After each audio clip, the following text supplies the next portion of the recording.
who wrote the poem I'll read in a moment was a preacher's kid. And there's a man out there who actually looks like him, because I've seen portraits and pictures of Mr. Moore.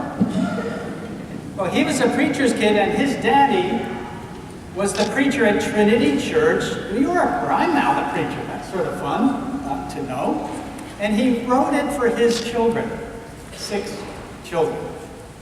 My wife and I have read it every Christmas Eve. This will be the 49th time we read it late at night. Because here's a little secret about preacher families, that they're always up late because of the midnight mass, or the midnight church service, so they get back very late. Usually, most families put out milk and cookies for Santa, right? Well, for some reason, my family put out cheese and crackers and something that sort of looked like apple juice. Because it was Santa's last house.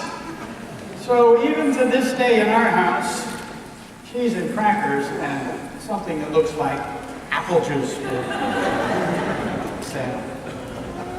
This is a wonderful poem. It touches our hearts. Maybe someday you'll write a poem like this. People will read and you'll touch their hearts too. Here we go.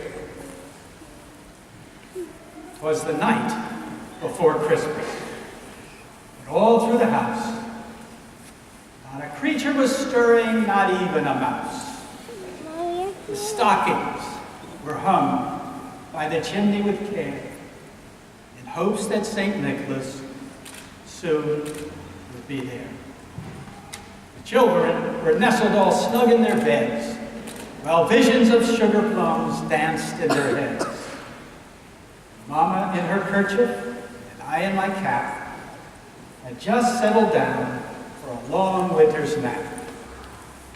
When out on the lawn there rose such a clatter, I sprang from my bed to see what was the matter.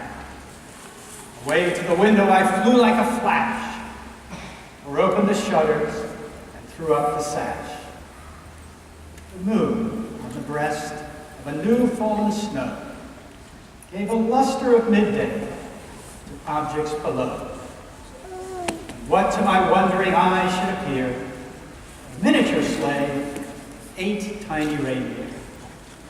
A little old driver so lively and quick, I knew in a moment it must be St. Nick. More rapid than eagles, his coursers they came, and he whistled and shouted and called them by name. Now Dasher, now Dancer, now Prancer and Vixen, on Comet, on Cupid, on Donner and Blitzen.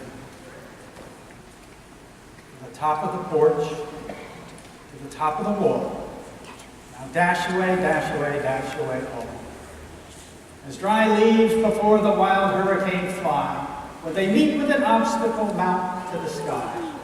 So up to the housetop the coursers they flew, the sleigh full of toys, and St. Nicholas too. Then in a twinkling, I heard on the roof, Prancer and Toy, each little hoof. As I drew in my head and was turning around, down the chimney St. Nicholas came with a bound.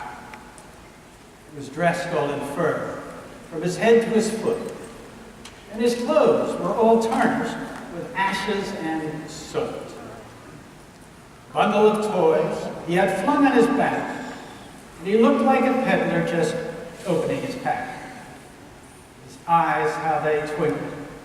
His dimples, how merry.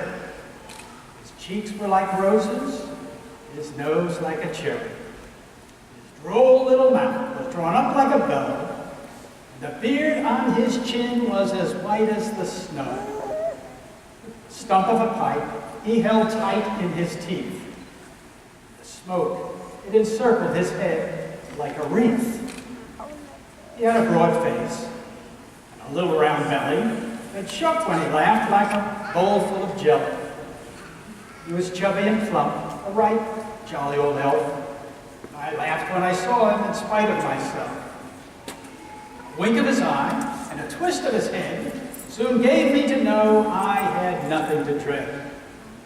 He spoke not a word, but went straight to his work, and filled all the stockings, then turned with a jerk, laying his finger side of his nose, giving a nod, up the chimney he rose. He sprang to his sleigh, his team gave a whistle. Away they all flew, like the down of a thistle. I heard him exclaim, as he drove out of sight, "Happy Christmas to all a good night." God bless.